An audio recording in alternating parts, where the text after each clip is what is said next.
Assalamualaikum warahmatullahi wabarakatuh. Alhamdulillahirabbil alamin. Segala puji bagi Allah yang masih mengizinkan kita untuk berjumpa kembali di kajian Al-Quran Ruhina.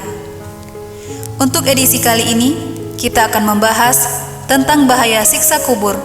Benarkah itu adalah gambaran siksa neraka? Sahabat Quran, ada beberapa manusia yang meragukan kebenaran tentang adanya siksa atau azab kubur. Namun sebagai umat Islam yang beriman kepada Al-Quran dan hadis Nabi, kita wajib meyakini bahwa siksa dan nikmat kubur itu pasti terjadi sebagai balasan dari perbuatan manusia selama di dunia. Banyak bukti yang ditunjukkan di dalam Al-Quran dan hadis tentang adanya siksa kubur. Bahkan semua imam Ahlus Sunnah wal Jamaah sepakat bahwa siksa kubur benar-benar ada dan tidak boleh diragukan. Di dalam surah At-Taubah ayat 10, Allah sebutkan bahwa nanti mereka penduduk Madinah yang munafik akan kami siksa sebanyak 2 kali, kemudian akan dikembalikan kepada azab yang besar. Menurut tafsir Ibnu Katsir jilid 2, disebutkan bahwa kalimat nanti mereka akan kami siksa sebanyak 2 kali menyeratkan azab di dunia serta azab kubur. Di dalam surah Ghafir ayat 46, Allah berfirman sebagai berikut. A'udzu billahi minasy syaithanir rajim. Bismillahirrahmanirrahim. An-naru yu'raduna 'alaiha ghuduwwan wa 'ashiyya wa yawma taqumus sa'ah adkhilu ala fir'auna asyaddal 'adzab. Shadaqallahul 'azim.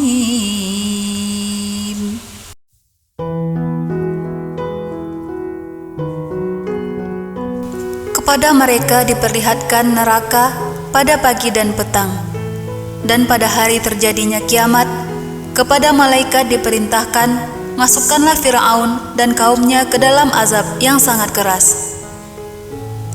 Sahabat Quran, para ulama termasuk ulama Syafi'iyah berpendapat bahwa potongan ayat An-naru yu'raduna 'alaiha ghuduwwan wa 'ashiyya, kepada mereka diperlihatkan neraka pada pagi dan petang, inilah yang menunjukkan bahwa siksa kubur itu memang ada di dunia. Karena pada lanjutan ayat dikatakan bahwa dan pada hari terjadinya kiamat, masukkanlah Fir'aun dan kaumnya ke dalam azab yang sangat keras.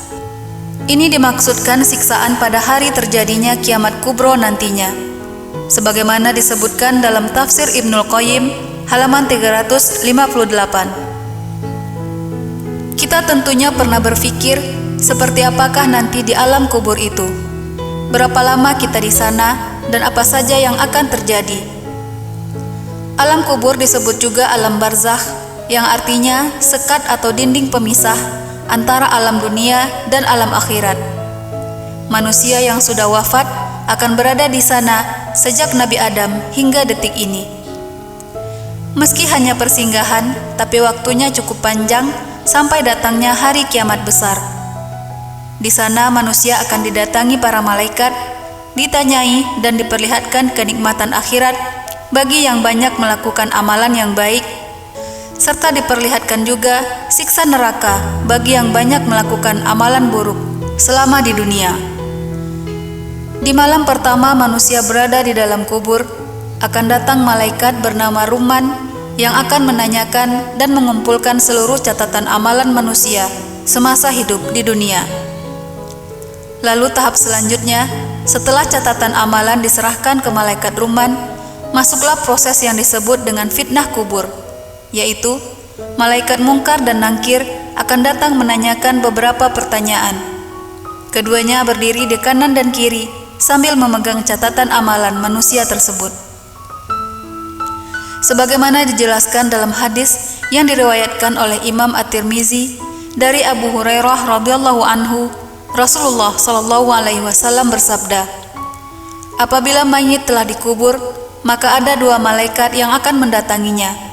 Keduanya hitam kebiru-biruan dan diberi nama Munkar dan Nangkir.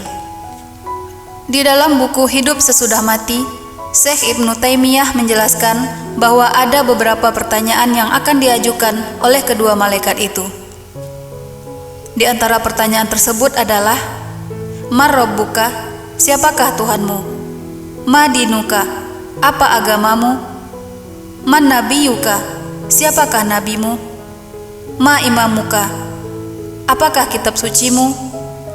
Wa aina kiblatuka, dan kemanakah arah kiblatmu? Dalam menjawab pertanyaan-pertanyaan ini, manusia akan terbagi kepada beberapa golongan. Yang pertama, jawaban yang lancar dari para manusia mukmin pilihan, para sahabat dan ulama waliullah. Lalu ditampakkan kepada mereka pintu menuju surga Allah. Berhembuslah angin segar yang mendatangkan kesejukan. Lalu mereka akan didatangi oleh amalannya sendiri semasa hidup di dunia dalam rupa yang elok, yang akan menemani mereka berbicara di alam kubur yang terang benderang. Golongan yang kedua, jawaban dari manusia yang tingkat keimanannya di bawah para ulama. Mereka adalah para mukmin yang taat, namun tidak mempunyai ilmu tentang alam gaib. Mereka hanya menjawab sesuai dengan keimanan yang mereka jaga selama di dunia. Lalu datanglah amalan baik mereka untuk membantu menjawab pertanyaan dari Munkar dan Nangkir.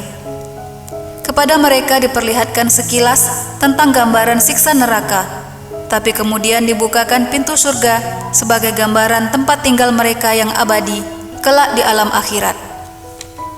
Sementara golongan yang ketiga, mereka adalah golongan manusia yang tidak bisa menjawab pertanyaan-pertanyaan malaikat tersebut. Lidahnya keluh karena semasa di dunia tidak kenal dengan Allah, tidak tahu siapa Nabi Muhammad, tidak pernah sholat atau membaca Al-Quran.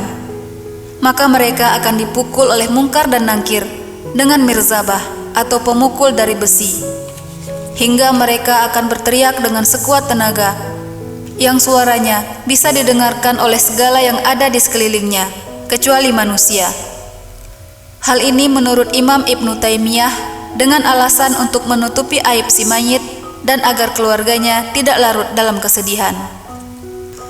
Oleh karena itu sahabat Quran, agar terhindar dari siksa kubur yang menakutkan ini, mari senantiasa kita tingkatkan ketakwaan kepada Allah dengan melaksanakan segala perintahnya dan menjauhi segala larangannya.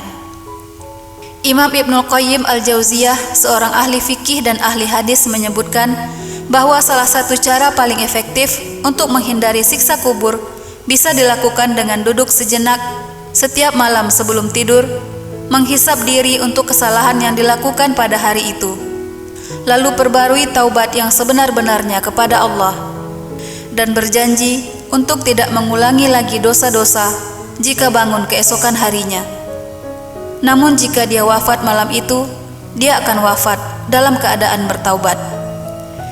Selain itu, amalan yang bisa menyelamatkan manusia dari siksa kubur adalah selalu membaca dan menghafalkan surah Al-Mulk setiap hari.